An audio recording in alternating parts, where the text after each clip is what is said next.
절망을 이기는 하나님의 기대라는 말씀의 제목으로 함께 말씀 나눕니다.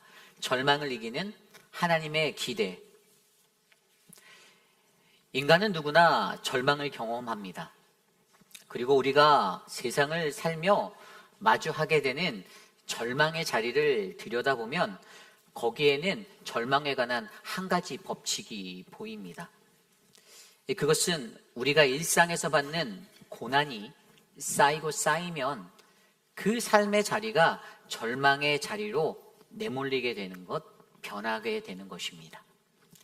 특별히 하나님의 부르심을 받은 사명자로 살아갈 때 더해지는 그 고난은 더욱더 크고 쉽게 피할 수 없는 것이기 때문에 때론 사명자들이 마주하는 절망은 그들을 정말로 무기력하게 만들고 포기하고 싶은 감정적 모습으로 만들어버릴 때가 있습니다.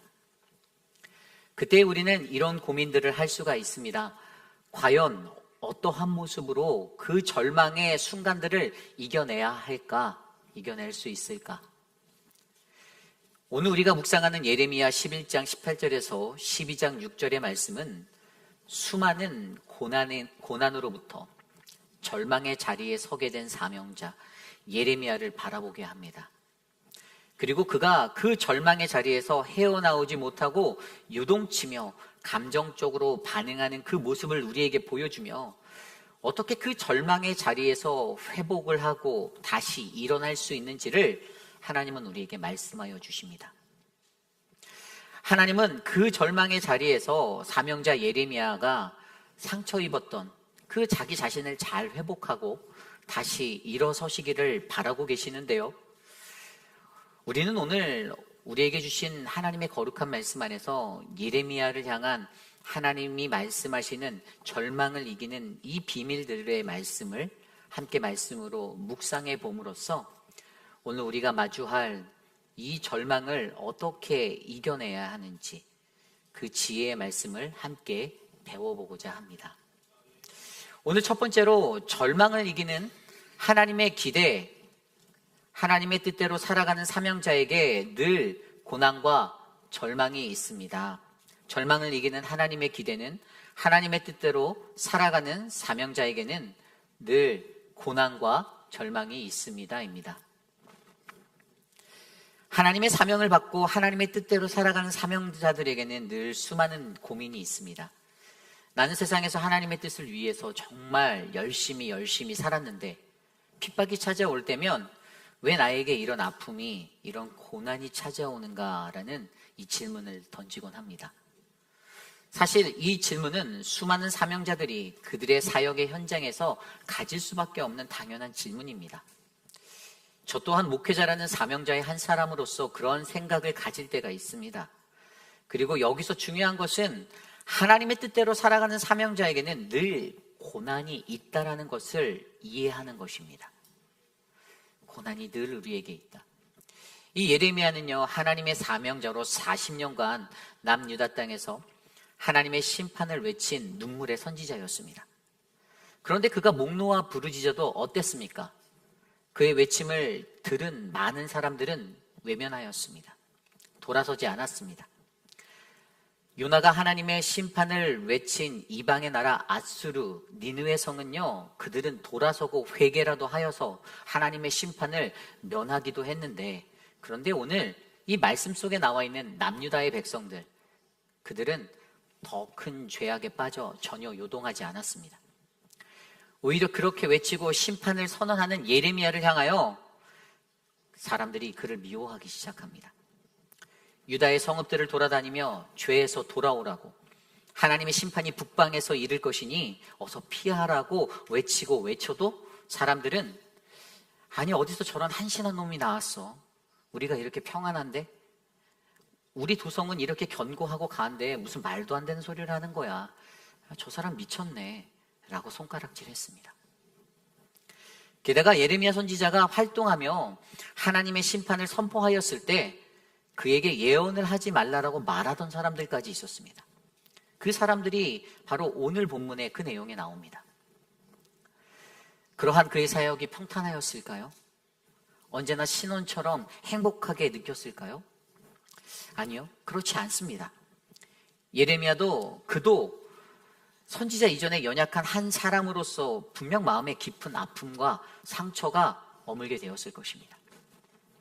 너무나도 많은 무성한 소문들이, 소리들이 들려올 때에 예레미야는 온몸에 힘이 빠지고 힘이 들어 이제는 그만할까라는 생각도 하게 되었을 것입니다. 예레미야는 하나님의 사명자로서 자신의 민족이 하나님의 심판을 피하기를 너무나도 간절히 원하였는데 오히려 사람들은 그를 미워하고 죽이려 합니다. 이처럼 하나님의 뜻대로 살고자 한 사람들은 늘 고난을 받게 되어 있습니다. 우연이 아닌 필연입니다. 그리고 이것이 바로 오늘 말씀 속에 사명자 예레미야의 모습, 그리고 사명자로 살아가는 저와 여러분, 우리들의 모습이기도 합니다.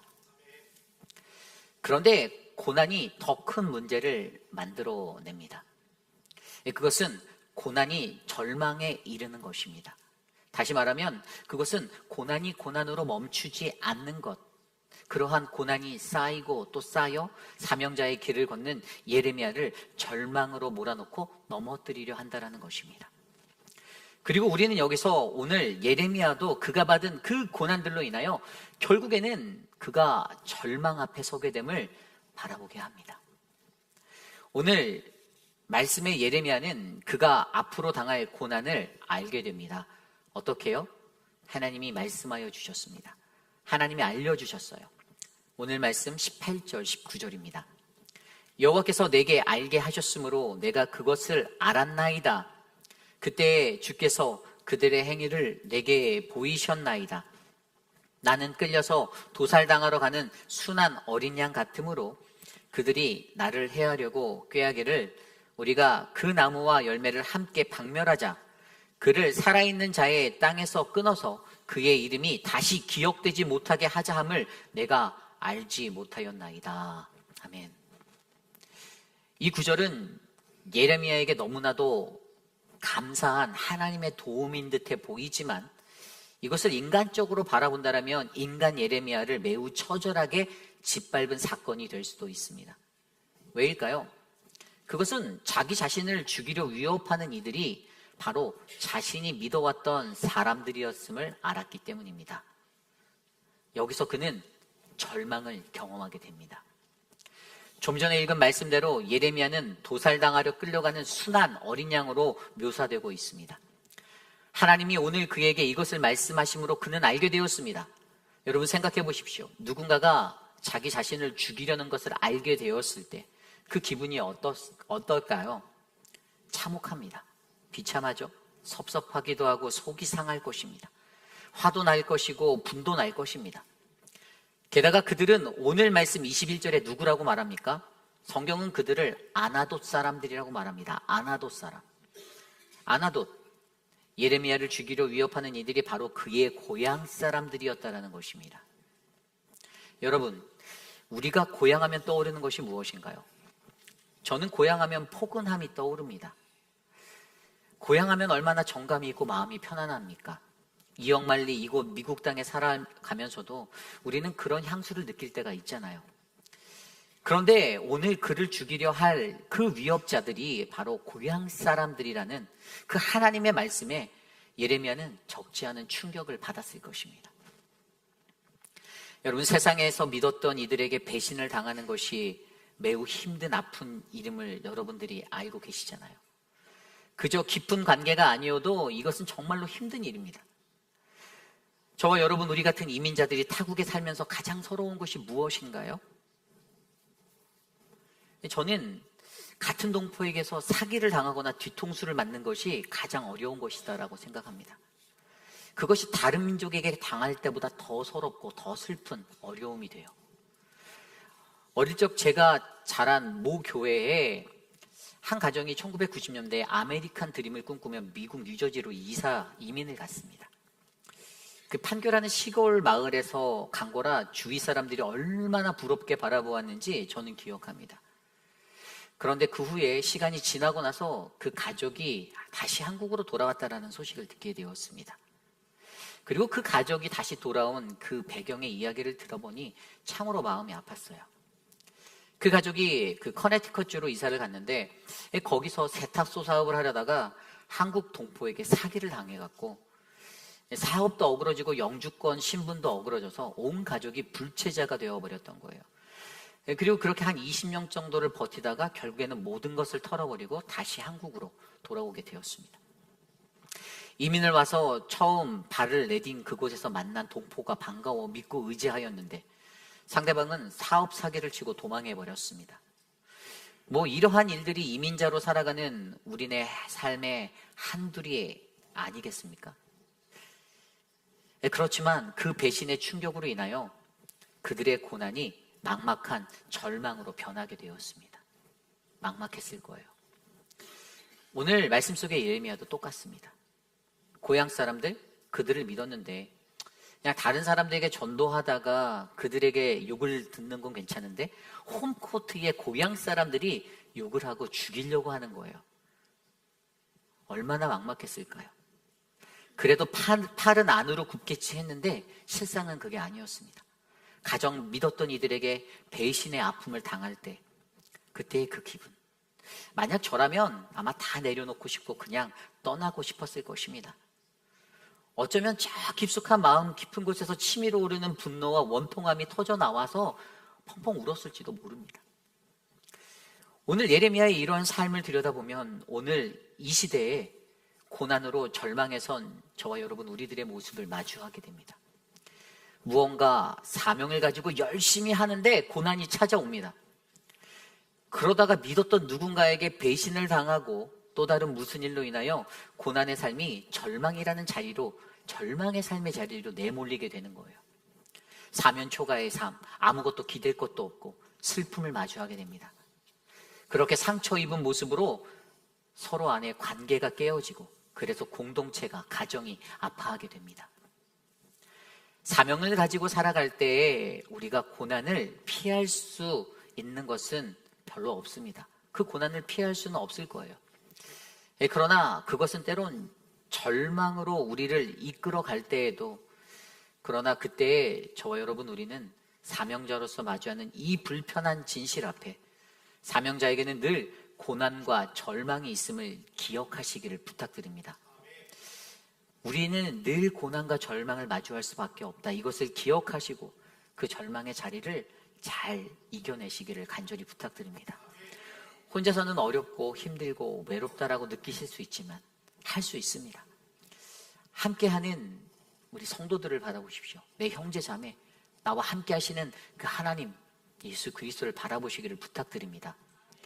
이것이 오늘 말씀의 첫 번째, 절망을 이기는 하나님의 기대, 하나님의 뜻대로 살아가는 사명자에게는 늘 고난과 절망이 있습니다입니다.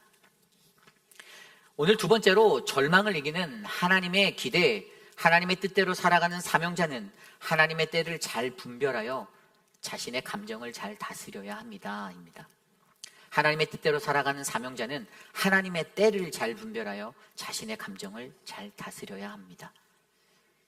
앞서 믿었던 자들에게 배반을 당함으로써 절망을 경험했던 예레미야, 그가 19장 20절의 말씀에 나온 대로 자기 자신의 가진 감정대로 하나님께 이렇게 탄원하고 기도하며 하나님의 심판을 요구하고 있습니다.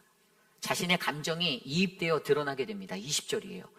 공의로 판단하시며 사람의 마음을 감찰하시는 만군의 여호와여, 나의 원통함을 주께 아뢰었사오니 그들에게 대한 주의 보복을 내가 보리이다 하였더니. 아멘. 이렇게 말하는 거예요. 의롭게 판단하시며 사람의 마음을 살피시는 전능하신 하나님, 내가 이제 이 문제를 주님께 맡깁니다. 그들이 주께 보복당하는 것을 내 두 눈으로 똑똑히 보게 해주세요, 이겁니다. 겉으로는 매우 유한 말인 것 같은데 예레미야는요, 속으로는 복수의 칼날이 세워진 분노로 이 말을 던지고 있습니다. 그가 하나님께 그렇게 요청하며 나아갑니다. 그들이 주께 보복당하는 것을 내 눈으로 보게 해주세요. 복수해 주세요. 그리고 그 요청에 대한 하나님의 응답하심이 바로 22절, 23절 말씀입니다. 그냥 그래 예레미야야 걱정 마라, 내가 그들을 벌하여 줄게. 하나님이 그렇게 말씀하고 계십니다.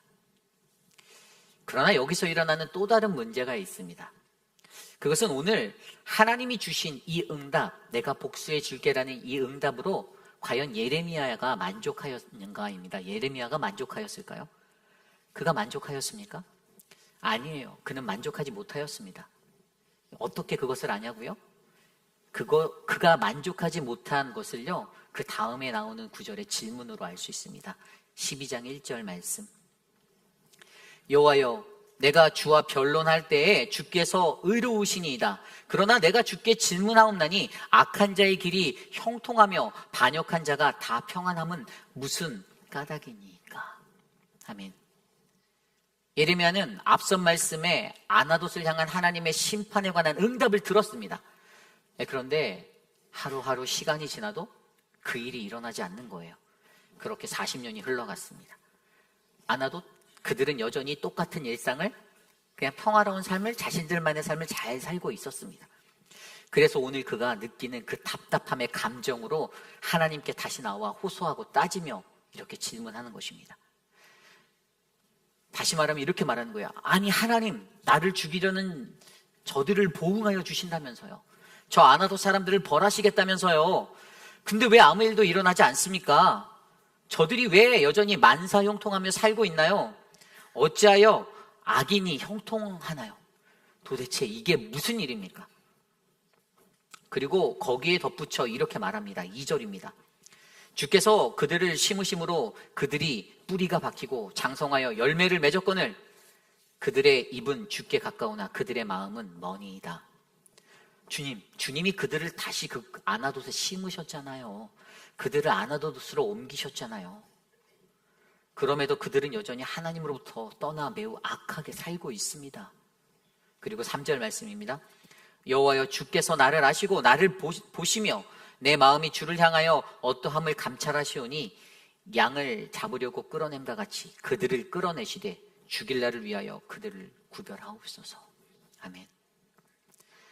그러니 나를 잘 아시고 나를 바라보시는, 나를 감찰하시는 주님, 제발 이 악한 사람들을 멸할 그날을 준비하여 주십시오. 그가 이렇게 다시 탄원하고 있습니다. 오늘 예레미야에 계속되는 이 탄원의 이야기를 들어보면요, 오늘 예레미야를 가득 채운 분노와 그 응어리가 얼마나 큰 것인지를 느끼게 합니다.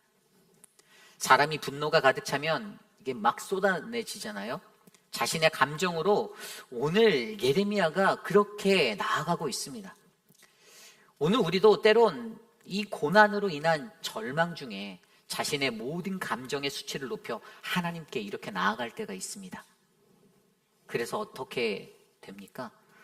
오해하고 감정적으로 하나님의 일을 그만두기도 합니다. 내가 마음이 상했다라는 거죠. 내 뜻대로 안 된다라는 거예요. 이상한 상상만 머릿속에서 더 늘어갑니다. 여러분, 하나님의 일을 하면 어떠한 조건이 있습니까? 없습니다. 그냥 섬기는 거예요. 교회에서, 공동체에서 하나님의 일을 섬기는 일에 무언가에 대한 어떠한 대가를 기대하고 바라는 이는 아무도 없습니다. 그렇죠? 최소한 우리 회의필 장로교회는 없어요. 그저 오늘 주님이 나를 사용하심에 감사합니다. 또 감사합니다. 그렇게 나를 드리는 겁니다. 이것이 중요하죠. 그렇다면 이러한 감정적인 모습은 어디서부터 오게 되는 것일까요? 그것은 우리가 하나님의 때에 관한 올바른 이해를 하지 못할 때 이러한 감정적인 요동을 하게 된다는 것입니다. 다시 말해 하나님의 때를 모르는 우리가 가진 조급함, 우리가 가진 그 인내하지 못하고 기다림 없는 그 어리석은 모습으로 인하여 이러한 문제들이 일어나는 것입니다. 사람들이요, 감정에 휩싸이면 사리분별이 흐려지는 것은 당연합니다. 그리고 그때 그들은 그로 인해 서로 상처를 주고 마음이 상하게 되고 관계가 깨지게 되는 것입니다. 오늘 예레미야도 자신의 감정에 휩싸여 하나님의 때를 잘 분간하지 못하고 자신의 조급함으로 하나님 앞에 다가간 거예요. 여러분, 하나님의 때는 언제입니까? 우리가 그것을 어떻게 알 수가 있죠? 전도서 3장 1절 말씀에 보면 천하의 범사가 기한이 있고 모든 목적이 이룰 때가 있나니. 아멘. 여기에서 기한이 바로 우리가 잘 아는 카이로스, 하나님의 때, 하나님의 시간입니다. 우리가 일상에서 살아가는 이 크로노스라는 우리의 일상의 시간이 아닌 온 천하 만물이 이 세상에서 일하시는 그분이 주관하는 그 카이로스의 시간 안에 있다라는 것입니다. 우리는 너무나도 이것을 잘 알고 있습니다. 그런데 정녕 우리의 삶에 적용하기는 너무 어려워할 때가 많이 있습니다. 왜냐하면 우리의 감정이 하나님의 때의 카이로스를 올바르게 분별하는 그 지혜를 잘 갖추지 못하였기 때문입니다. 우리의 감정이 하나님의 때보다 더 앞서기 때문이죠. 우리가 하나님의 말씀으로 성령 충만하여서 하나님이 기뻐하시는 뜻이 무엇인지를 잘 구별하여 살아가는 그 분별의 영이 우리 안에 충만해야 할 줄 믿습니다. 역대상 12장 32절 말씀에 이사갈 자손 중에 시세를 알고 이스라엘이 마땅히 행할 것을 아는 우두머리가 200명이니 그들은 그 모든 형제를 통솔하는 자이며, 이 말씀의 구절이 무슨 뜻입니까? 이사갈 지파예요. 여기 시세라고 나와 있는 이 시세는 바로 시간이에요. 그 시대의 흐름, 이사갈 지파 중에 그 시대의 흐름을 잘 이해하고 이스라엘이 무엇을 해야 할 것인가를 알고 있던 사람들은 족장 200명이었는데 그 시대의 흐름을 잘 아는 사람들은 세상 속에서 통치자가 되었지만 오늘 이 시대를 살아가는 예수 그리스도를 믿는 우리 그리스도인들에게 가장 필요한 것은 그 시대의 흐름을 아는 것이 아닌 바로 하나님의 때를 올바르게 분별하님을 기억하시길 바랍니다. 우리가 서 있는 그 섬김의 자리, 사명자의 자리에서 하나님의 그 때를 바르게 분별하여 나아가시기를 원합니다. 나의 조급함, 나의 감정으로 일하지 마시길 부탁드립니다. 인내, 기다림, 이러한 저와 여러분 모두가 되시기를 간절히 소망합니다. 이것이 오늘 말씀의 두 번째, 절망을 이기는 하나님의 기대. 하나님의 뜻대로 살아가는 사명자는 하나님의 때를 잘 분별하여 자신의 감정을 다스리는 자입니다. 오늘 마지막으로 절망을 이기는 하나님의 기대, 하나님의 뜻대로 살아가는 사명자는 질문을 통하여 우리를 향한 하나님의 섭리를 깨달아야 합니다. 질문을 통하여 우리를 향한 하나님의 섭리를 깨달아야 합니다. 우리는 절망의 상황 중에도 늘 하나님께 질문하며 우리를 향한 그 하나님의 섭리를 깨달아야만 합니다. 오늘 예레미야는요, 절망 중에서 하나님께 질문을 던졌습니다. 그러나 문제는 오늘 말씀의 예레미야는 결국 그 질문을 던짐에도 불구하고 이 영적인 것들은 깨닫지는 못합니다. 오늘은요. 그가 왜 악인이 형통하냐고 어서 보응해달라고 하나님께 재차 묻지만 하나님은 오히려 그를 질책하시며 말씀하고 계십니다. 오늘 말씀 12장 5절이에요. 만일 내가 보행자와 함께 달려도 피곤하면 어찌 능히 말과 경주하겠느냐? 내가 평안한 땅에서 무사하려니와 요단 강물이 넘칠 때에는 어찌하겠느냐? 아멘. 이 말이 무슨 의미입니까? 하나님께서 예레미야를 질타하시는 이 말은요, 내가 걸어다니는 사람과 달려도 피곤하다라고 말하면 어떻게 말과 경주할 수 있겠니라는 것이에요. 내가 안전한 땅에 살면서도 비틀거리고 있으면 요단의 숲에서는 너는 어떻게 살아가겠니라는 거예요. 게다가 이렇게 징징대는 예레미야를 향하여 하나님이 말씀하시는 게 6절입니다. 내 형제와 아버지의 집이라도 너를 속이며 내 뒤에서 크게 외치나니 그들이 내게 좋은 말을 할지라도 너는 믿지 말지니라. 이 말의 의미가 무슨 말입니까? 예레미야야, 내가 살아가는 동안에, 이 세상에서 사는 동안에 세상에서 일어나는 일시적인 현상에 마음 흔들리지 말고 너의 믿음을 견고히 지켜줄래? 그리고 다시 일어나서 나아갈래? 라고 말씀하시는 겁니다. 오늘 이 구절의 의미가 어그러진 우리의 관점, 이 절망에 관한 우리들의 어그러진 그 생각을 지적하고 있습니다. 여러분, 인간이 가진 한계성은요, 그것은 나의 시야로 말미암아 하나님의 계획을 바라보고 내가 일하려고 한다는 것입니다. 오늘 예레미야는 그러한 하나님의 계획을 자신의 생각보다 더 큰 하나님의 큰 뜻을 이해하지 못한 채 그냥 하나님께 질문을 던지며 문제를 해결해 보려고 해요. 그래서 그는 감정적으로만 반응하고 있습니다. 캠퍼스 크루세이드 포 크라이스트라는 이 CCC에서 나온 전도용 소책자 사형리에 보면 가장 먼저 제1원리가 나옵니다. 그 1원리에는 하나님은 당신을 사랑하시며 당신을 위한 크고 놀라운 계획을 가지고 계십니다입니다. 사역리는요, 우리를 구원하기 위한 하나님의 구원 계획을 네 가지 원리로 설명하고 있는데, 가장 먼저의 것이 바로 하나님이 우리를 사랑하시고 우리를 위한 크고 놀라운 계획을 가지고 계신다라는 것이에요. 왜 가장 먼저 예수 그리스도를 알지 못하는 자들에게 하나님의 이 구원의 원리 중에 첫 번째인 이것을 말하고 있을까요?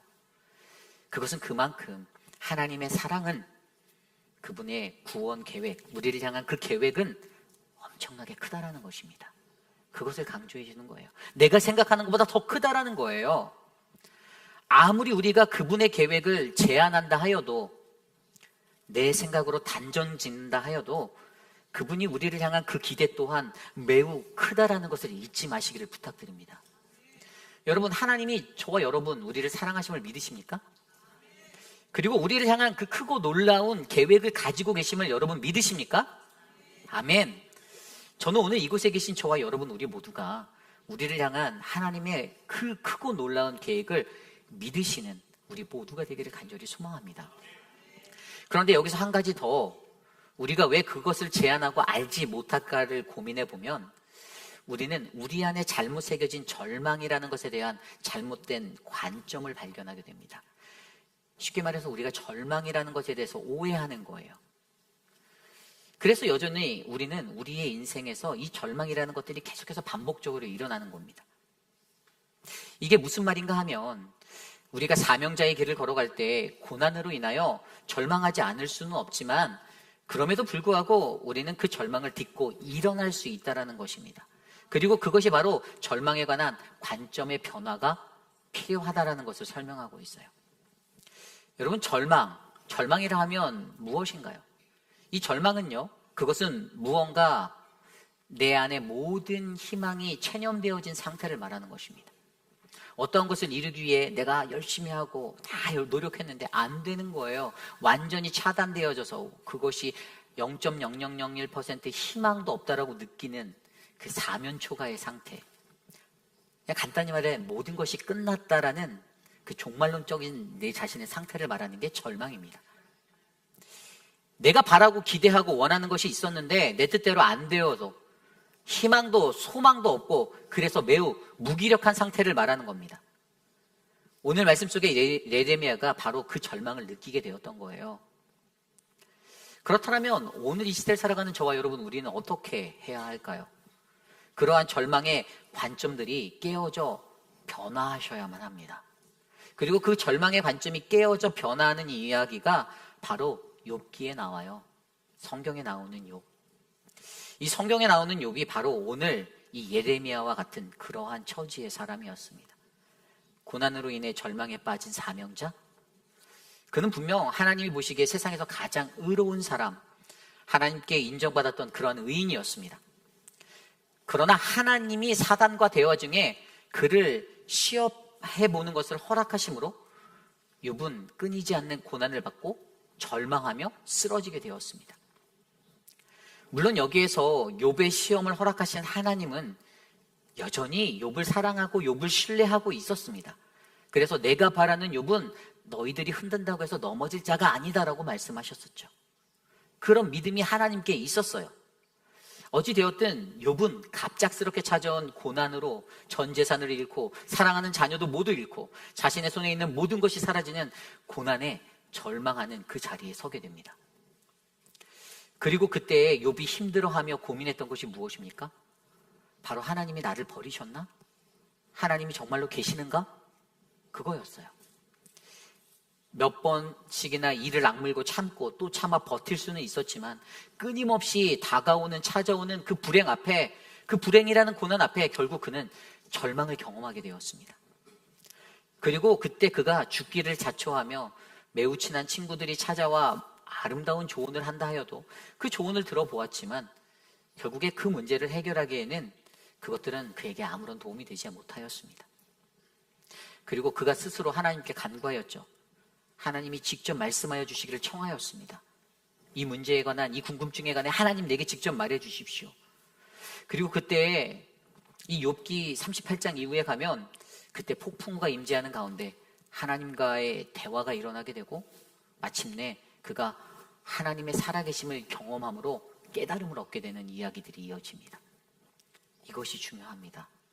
절망의 상황 속에서도 우리는 하나님께 계속해서 질문하며 구해보셔야 합니다. 무엇을요? 나에게 말씀하시는 하나님, 내가 깨달아 알도록 해달라고 간구하셔야 돼요. 내가 깨달아 알게 해달라고 간구하심으로써 우리는 우리가 가지고 있는 우리의 무지함을 깨달아 가려졌던 우리의 눈을 뜨고 우리 하나님을 우리의 두 눈으로 똑똑히 마주하고 바라보셔야만 합니다. 욥이 그렇게 자신의 절망에 관한 관념을 변화시키게 되었습니다. 욥기 42장 2절 5절 주께서는 못하실 일이 없사오며 무슨 계획이든지 못 이루실 것이 없는 줄 아오니 무지한 말로 이치를 가리는 자가 누구니이까. 나는 깨닫지도 못한 일을 말하였고 스스로 알 수도 없고 헤아리기도 어려운 일을 말하였나이다. 내가 말하겠사오니 주는 들으시고 내가 주께 묻겠사오니 주여 내게 알게 하옵소서.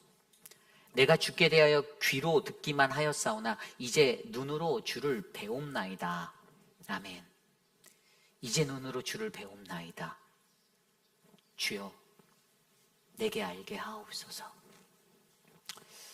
그리고 깨달아 알았을 때 그의 감겨진 눈이 띄어 영적인 자가 되었을 때 그가 무엇을 했을까요?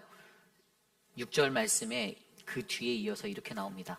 그러므로 내가 스스로 거두어드리고 티끌과 재 가운데서 회개하나이다. 아멘.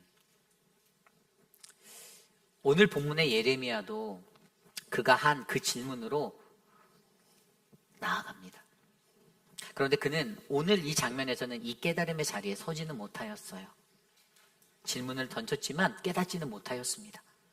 그러나 만약 오늘 예레미야가 자신이 던진 그 질문을 통하여 바로잡고 올바른 질문을 던짐으로써 그가 깨달아 알아 영의 눈이 띄어졌다라면, 그래서 회개 자리로 나아갔다라면 아마 그의 예레미야서는 52장에서 끝나는 것이 아닐 수도 있습니다. 더 나아가 예레미야 애가서까지 가지 않았을 수도 있습니다. 사실 예레미야는요, 후에 예레미야 애가 3장에 이르러 아까 욥처럼 그러한 하나님에 관하여 눈이 뜨이게 되는 그 깨달음을 얻게 됩니다. 예레미야 애가 3장 20절에서 26절입니다. 내 마음이 그것을 기억하고 내가 낙심이 되오나 이것을 내가 내 마음에 담아두었더니 그것이 오히려 나의 소망이 되었사옴은 여호와의 인자와 긍휼이 무궁하심으로 우리가 진멸되지 아니함이니이다. 이것들이 아침마다 새로우니 주의 성실하심이 크시도소이다. 내 심령에 이르기를 여호와는 나의 기업이시니 그러므로 내가 그를 바라리다 하도다. 기다리는 자들에게나 구하는 영혼들에게 여호와는 선하시도다. 사람이 여호와의 구원을 바라고 잠잠히 기다림이 좋도다. 아멘. 이미 남유다가 완전히 멸망한 뒤에 이 예레미야 애가서가 쓰여질 때 그의 마음 가운데 다가온 깨달음이 바로 이것이었습니다.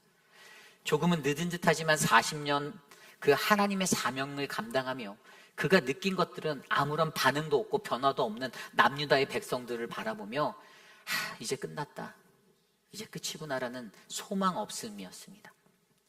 그런데 그가 오늘 고백하고 있는 이 예레미야 애가서를 통해 고백하는 것은 끝이구나라는 소망 없음이 아니라 우리는 여전히 여호와의 끝없는 그 크신 사랑 때문에 소멸되지 않는다, 그의 자비가 영원하다, 그의 백성인 우리는 절대 멸망하지 않는다라는 이 깨달음을 후에 얻게 되었습니다. 그리고 그 깨달음을 갖고서 그가 어떻게 삶을 살아왔을까요? 아까 읽었던 말씀 뒷부분에 나온 대로 아침마다 새롭게, 하루하루 맞이하는 아침마다 날마다 새롭게 그에게 그렇게 새로운 삶이 느껴지게 되었습니다. 예레미야가 예레미야서 12장에서 깨닫지 못하였던 그 깨닫지 못함의 영성이 예레미야 애가서 3장에 이르러 온전한 깨우쳐짐으로 그에게 전달되었습니다. 오늘 저와 여러분 우리의 삶에도 이러한 절망에 관한 관점이 변하셔야만 합니다. 여러분, 절망은 끝이 아닙니다. 절망 그 너머에서 우리를 향하여 더 큰 기대를 가지고 우리를 바라보시며 소망으로 일하시는 하나님을 바라보셔야만 합니다. 그래야만 우리는 이 절망의 자리를 뛰어넘을 수가 있는 것입니다. 19세기 덴마크의 철학자이자 신학가 또 시인이자 사회 비평가였던 키에르케고르가 쓴 죽음에 이르는 병이라는 책이 있습니다. 이 책은 기독교의 고전으로 불리는 책인데요. 이 땅에 무너진 교회들의 각성을 위한 목적으로 키에르케고르가 썼습니다. 그는 이 책에서 이 땅의 교회가 무너지는 가장 큰 원인은 죽음에 이르는 병, 바로 절망이다라고 얘기합니다. 절망. 그리고 여기서 절망이란 다른 것이 아니라 자기를 있게 한 신과의 관계가 상실되어진 상태라고, 그래서 그로 인해 나타나는 인간 스스로가 느끼는 자기소외라는 병, 질병이다라고 얘기하고 있습니다. 그는 말합니다. 오늘날 이 세상에 사는 많은 사람들이 절망 앞에서 무기력을 경험하고 이젠 끝이구나 그렇게 느끼고 살아가는데, 하지만 실제로 저와 여러분 우리가 믿는 이 기독교 안에서는 절망은 모든 것의 마침, 끝이 아닌, 절망은 그저 영원한 생명 안에서 일어나는 하나의 작은 사건에 지나지 않는다라는 것입니다. 그럼으로써 절망은 죽음에 이르는 병이지만 다른 한편으로는 그것을 통해서만 인간은 진실한 구원을 얻을 수 있다라고 그는 설명하고 있습니다. 다시 말해 키에르케고르가 말하는 이 죽음에 이르는 병은요, 죽을 병? 그것으로는 죽어버리는 병이 아니라 그것으로는 결코 죽지 않는 병, 죽으려야 죽을 수 없는 병, 바로 절망이라는 것이, 그러한 것이 우리 기독교인들의 것이라는 것이죠. 그래서 키에르케고르가 이 책을 통해서 예수를 믿는 그리스도인들이 가진 이 절망의 상태를 우리가 잘 규명하고 오늘날 이 시대를 살아갈 때 우리들에게 찾아오는 이 두려움, 절망 때문에 찾아오는 두려움, 이 병에 대한 올바른 진단을 내리고 절망에 관한 우리들이 갖고 있는 잘못된 관념, 절망은 끝이다라는 이 관념을 새롭게 각성할 것들을 촉구하고 있습니다. 이처럼 오늘 예레미야에게도 이 절망에 관한 이 각성이 너무나도 필요했습니다. 절망은 절대로 끝이 아닙니다. 우리가 고난을 통해 마주하게 되는 그 절망, 그때 이제 끝났구나, 할 수 없구나 체념한다라면 우리는 결코 하나님이 말씀하시는 그 소망의 깨달음을 얻지 못할 것입니다. 그러나 우리는 분명히 그 절망의 자리에, 절망 너머에서 우리에게 약속의 소망을 주시는 그 하나님을 온전하게 바라볼 때에 우리의 어두웠던 감겨진 눈이 깨어나 우리의 영의 눈으로 하나님의 놀라운 은혜를 바라보게 될 것입니다. 그렇습니다. 이것이 우리에게도 필요합니다. 욥기의 욥처럼 그 깨달음도 욥기 42장의 시간이 흘러가야 욥이 깨달았듯이, 또 오늘 예레미야도 예레미야 52장을 지나 예레미야가 3장에 이르러서 그 절망에 관한 온전한 개념을 이해하고 깨달았듯이 저와 여러분 우리도 살아있는 그 하나님의 영성이 우리를 온전한 생명의 자리로 깨우침을 이루어 주시기를 간절히 소망합니다. 우리의 삶에도 이러한 하나님의 은혜가 필요합니다. 그러기 위해서 우리는 늘 질문을 통하여 깨달음에 이르는 하나님의 섭리, 하나님이 나를 얼마나 기대하시고 바라보시고 나를 얼마나 존귀히 여기시는지 그 온전한 깨달음을 제대로 깨달아 절망을 이기는 승리의 삶을 살아내시기를 간절히 기도드립니다. 이것이 오늘 말씀의 마지막, 하나님의 뜻대로 살아가는 사명자는 질문을 통하여 하나님의 섭리를 깨달아야 합니다. 입니다. 오늘 하나님은 사명자로 살아가는 예레미야에게 고난과 절망으로 상처 많은 그의 삶을 위로하여 주셨습니다. 그래, 내가 저들을 혼내줄게, 심판해줄게. 그러나 그가 착각하고 있었던 것은 그 하나님의 때에 관한 정확한 이해가 없어서 그의 인내 없음과 기다림 없음으로 그는 여전히 하나님께 심판 좀 해주시면 안 됩니까? 라고 요청하는 모습을 우리에게 보여주고 있습니다. 그러나 그 상황 속에서도 그 절망의 자리에서 어리석게 몸부림치는 예레미야를 바라보며 하나님은 오히려 그분의 크신 기대를 보이시며 나는 너가 더 크게 쓰임받을 수 있는 나의 사명자, 나의 비전의 사람이다라고 느끼는데 너는 어찌하여 작은 자로 이 세상을 살아가니라는 그 음성을 우리에게 들려주고 계십니다. 혹시 이곳에 계신 분들 중에 주님의 일을 하다가 상처받아 너무나도 아픈데 너무나도 힘든데 그렇게 절망하며 그 절망의 순간을 마주한 분들이 계십니까? 그렇게 절망해서 그냥 작은 자로서만 서서 주님 저 이제 그만하겠습니다, 내가 그 일 안 하겠습니다. 뭐 관둬버리면 되죠라고 생각하고 계시진 않습니까? 교회 봉사를 하다가 무언가의 상처를 입어서 하나님의 사명자로서의 것들을 거부하고 그 길을 거부하고 살고 계시지는 않습니까? 그러한 우리들의 모습을 바라보시는, 보고 계시는 그 하나님이 저 하늘에서 더 많이 힘들어 하실 거라는 생각은 들지는 않습니까? 오늘 우리는 우리에게 주신 이 말씀을 통하여 우리가 지금 주님의 일을 하며 내 안에 갈등하고 있는 것은 없는지를 돌아보기 원합니다. 그때 내가 그냥 하나님 앞에서 투정 부리듯이 하나님, 사람들과 걸어가는데 이것도 너무 힘든데 어떻게 내가 뛰어갑니까? 라고 그렇게 말하는 예레미야가 되지 말고 하나님이 주신 작은 사명, 그 사명에 감사하며 하나님, 내가 주님의 사명자로서 이 길을 묵묵히 걸어가겠습니다. 주님, 내가 여기 있사오니 주님 나를 받아 주옵소서라고 고백하는 아름다운 저와 여러분, 우리 회입빛 한인 장로교회 모든 분들이 되시기를 간절히 축원합니다. 오늘 주신 말씀을 놓고 우리 모두 자리에서 일어나 찬양할 때에 주님, 내가 여기 있사오니 나를 보내소서, 우리 함께 찬양합니다.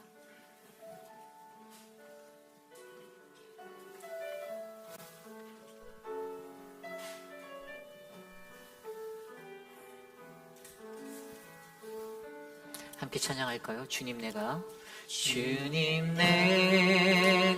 여기 있사오니 나를 보내소서.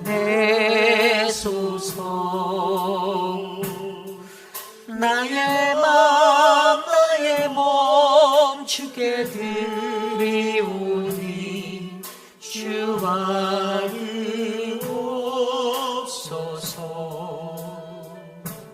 주님, 내가 여기 있사오니 나를 써주소서. 가진 것 모두 다 주께 드리오니 주와 주옵소서. 할렐루야, 할렐루야,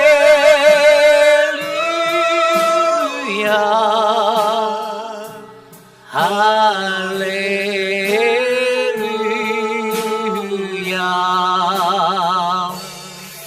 할렐루야,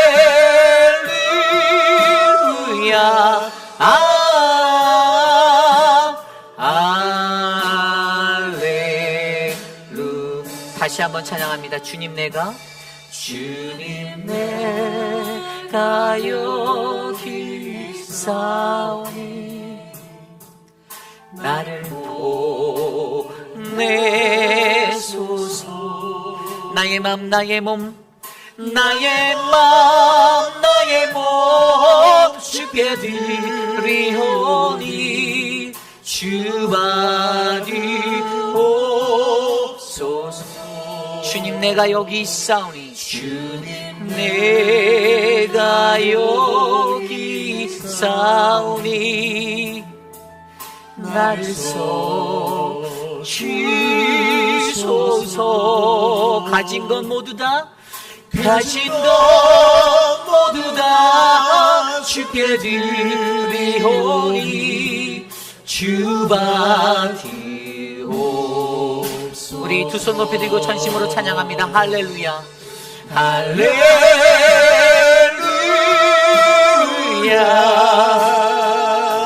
할렐루야,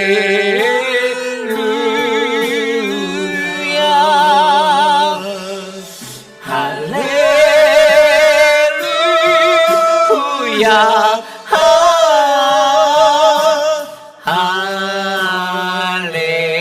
할렐루야, 할렐루야,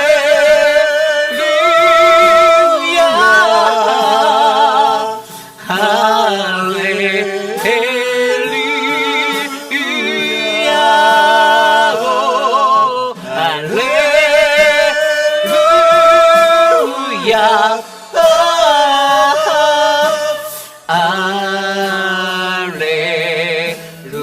나를 받으옵소서.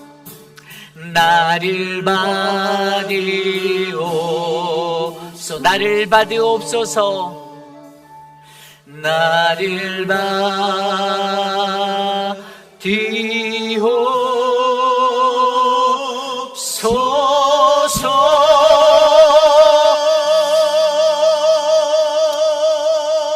그렇습니다.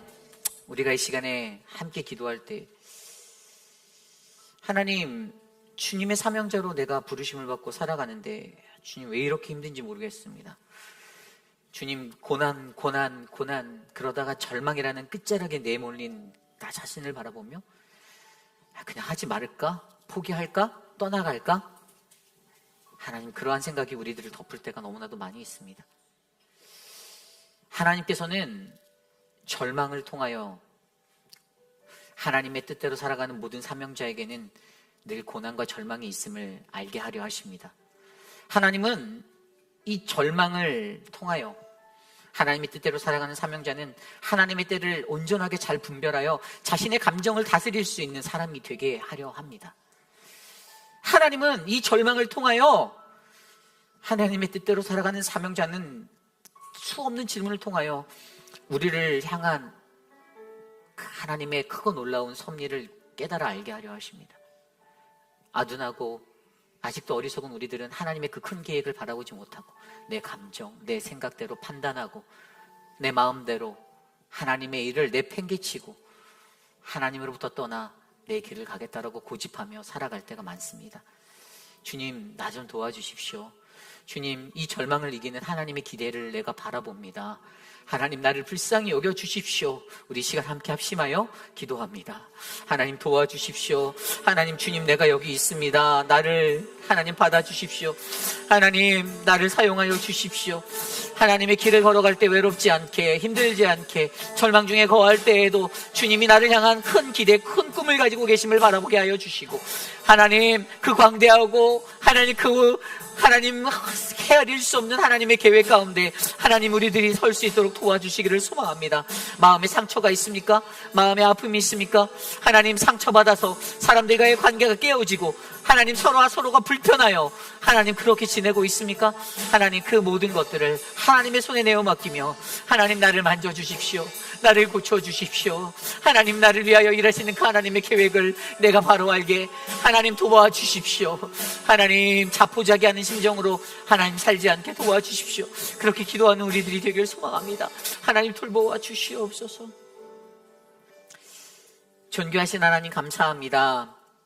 하나님, 세상에 살아가며 마주하는 고난과 절망 속에서 그 절망을 이기는 하나님의 기대를 말씀으로 바라보게 하시니 감사합니다. 욥기에서 욥이 걸렸던 그 깨달음의 시간이 하나님 길었듯이, 예레미야가 그 깨달음을 얻기까지 하나님 그 시간이 길었듯이, 하나님, 오늘 우리의 삶의 이 기나긴 여정도 그 깨달음을 향한 다름질이 되기를 간절히 소망합니다. 하나님, 사랑하는 우리 오스톡 집사님 붙잡아 주십시오. 고 미스터 체리를 주님의 품에 올려드렸사오니 주님께서 그 영혼 받아주시고 이 땅에 남아있는 자녀들, 하나님, 우리 오스톡 집사님과 모든 가족들이 주의 평화를 누리도록 마음의 위로를 부어 주시옵소서. 사랑하는 우리 미스터 드레이크, 하나님, 육신의 연약함 가운데 고통받는 그 시간, 하나님, 힘을 주십시오. 일어날 수 있게 하나님, 그 욕창의 것들을 회복하여 주십시오. 하나님, 옆에서 돌보시는 강경욱 집사님 힘들지 않도록 마음을 붙잡아 주시고, 사랑하는 우리 천문자 집사님, 태어나여 집으로 돌아가게 하셨지만 앞으로 가야 할 모든 회복과 치료의 길들이 너무나도 멉니다. 가장 좋은 것들로 가장 아프지 않게 그 삶을 만져주시옵소서. 송현숙 장로님의 삶을 위로하시고 만지시며 회복하게 하셔서 하나님 도와주시옵소서. 지금은 우리 구주 예수 그리스도의 무한하신 은혜와 그 크신 하나님의 사랑하심과 성령 하나님의 감화감동 교통하심의 역사가 하나님, 이 세상을 살아가는 동안 우리가 마주하게 될 절망 앞에서도 나는 주님이 나를 향해 가지고 계신 그 큰 비전과 꿈을 바라봅니다. 하나님이 나를 향한 어떠한 기대를 하시는지를 똑똑히 목격합니다. 하나님, 내가 주님의 그 은혜를 받아 이 땅에서 더욱더 신실하게, 더 열심히 주님 섬기며 살겠습니다라고 다짐하는 사랑하는 우리 휘입비라는 장로교회 성도님들, 오늘 이곳에 모여 주께 예배드린 믿음의 권속들 머리 위에, 자녀와 가족과 모든 지체들 머리 위에 지금으로부터 영원토록 함께 하시기를 간절히 축원하옵나이다. 아멘.